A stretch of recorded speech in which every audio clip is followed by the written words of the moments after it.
വയനാട് മക്കിമലയിൽ കുഴിബോംബ് കണ്ടെത്തിയതിൽ വെളിപ്പെടുത്തലുമായി ദൃക്സാക്ഷി കൊടക്കാട് സ്വദേശി ലക്ഷ്മി ചന്ദ്രൻ. ഒരാഴ്ച മുമ്പ് ഈ പ്രദേശത്ത് അസാധാരണമായ ഒരു പൊതി കണ്ടിരുന്നു. പുല്ലരിയാൻ പോയപ്പോഴാണ് ആണിയും വയറും അടങ്ങുന്ന ഒരു പൊതി കണ്ടത് എന്ന് ലക്ഷ്മി ചന്ദ്രൻ പറയുന്നു. പ്ലാസ്റ്റിക് നൂല് കൊണ്ട് കെട്ടിയ ഒരു പൊതിയാണ് കണ്ടത്. അപ്പോൾ അതൊരു ഇത്ര വണ്ണത്തിൽ ഈ നീളത്തിൽ ഇങ്ങനെ നല്ല വരിഞ്ഞ് ടൈറ്റിൽ കെട്ടിയിട്ടുണ്ട്. അപ്പോൾ ഞാനും അനിയത്തിയും കൂടി പുല്ല് എത്താൻ പോയപ്പോൾ പിന്നെ ഏട്ടൻ വരാൻ വേണ്ടി കാത്തുന്നതാണ്. അപ്പോൾ നമുക്ക് അതിൽ കൂണ് നോക്കാമെന്ന് പറഞ്ഞിട്ട് ഞങ്ങൾ പോയതാണ്. അന്നേരം ഈ ഫെൻസിങ്ങിൻ്റെ സൈഡിൽ കൂടെ, ഫെൻസിങ്ങിൻ്റെ അപ്പുറം കടന്നിട്ടില്ല, ഫെൻസിങ്ങിൻ്റെ ഇപ്പുറം ഞങ്ങൾ ഉള്ളിൽ തന്നെ കടന്നിട്ട് അത് കണ്ടപ്പോൾ ഞങ്ങൾ ആ കത്തി കൊണ്ടൊക്കെ ഇങ്ങനെ തോണ്ടി നോക്കി. ഇതെന്താ സാധനം, ഏട്ടൻ മറന്നു വെച്ചാണോ എന്ന് വെച്ചിട്ട് പിന്നെ നോക്കുമ്പോൾ അതിൽ ആണിങ്ങനെ ടൈറ്റിൽ വെച്ചിട്ട് പിന്നെ നല്ല പ്ലാസ്റ്റിക് നൂല് കൊണ്ട് കെട്ടി വരിഞ്ഞ് വെച്ചിട്ടുണ്ട്. അപ്പോൾ എന്താണെന്ന് അറിഞ്ഞിട്ടില്ല. പിന്നെ അവിടെ വെച്ചിട്ട് വന്നു, അതൊക്കെ തുരുമ്പ് പിടിച്ചിട്ടുണ്ടായിരുന്നു. അപ്പോൾ അത് ഞങ്ങൾ എടുത്തിട്ടില്ല, തോണ്ടിയാണെന്ന് നോക്കിയിട്ട് ഞങ്ങൾ ഇങ്ങോട്ട് വന്ന്.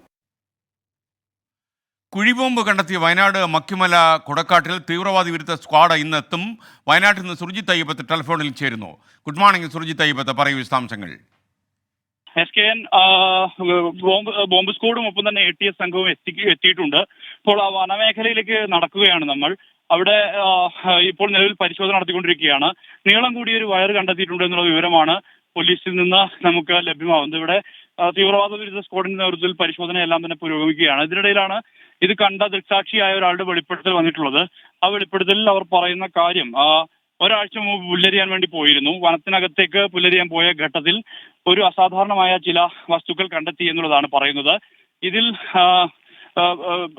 ഇത് ബോംബാണ് എന്ന് ഇന്നലെ വിവരങ്ങൾ പുറത്തു വന്നപ്പോൾ ഞെട്ടി എന്ന് ലക്ഷ്മി ചന്ദ്രൻ പറയുന്നുണ്ട്. മാത്രമല്ല ഇത് തുരുമ്പിച്ച വിധത്തിലുള്ള ഒരു വസ്തുവാണ് കണ്ടെത്തിയത്. വയറും ആണിയും ഉൾപ്പെടെയുള്ള വസ്തുക്കളാണ് കണ്ടെത്തിയതെന്നും ഇവർ വെളിപ്പെടുത്തുന്നുണ്ട്. എന്തായാലും ഈ പ്രദേശത്തേക്ക് പോലീസ് ആരെയും കടത്തിവിടുന്നില്ല. അവിടെ കൃത്യമായ രീതിയിലുള്ള പരിശോധന നടത്തുകയാണ്. കൂടുതൽ കുഴിബോംബുകൾ ഉണ്ടോ എന്ന് സംബന്ധിച്ചുള്ള പരിശോധനയാണ് നടന്നുകൊണ്ടിരിക്കുന്നത്. SKN. സുർജിത്ത് അയ്യപ്പത്ത്.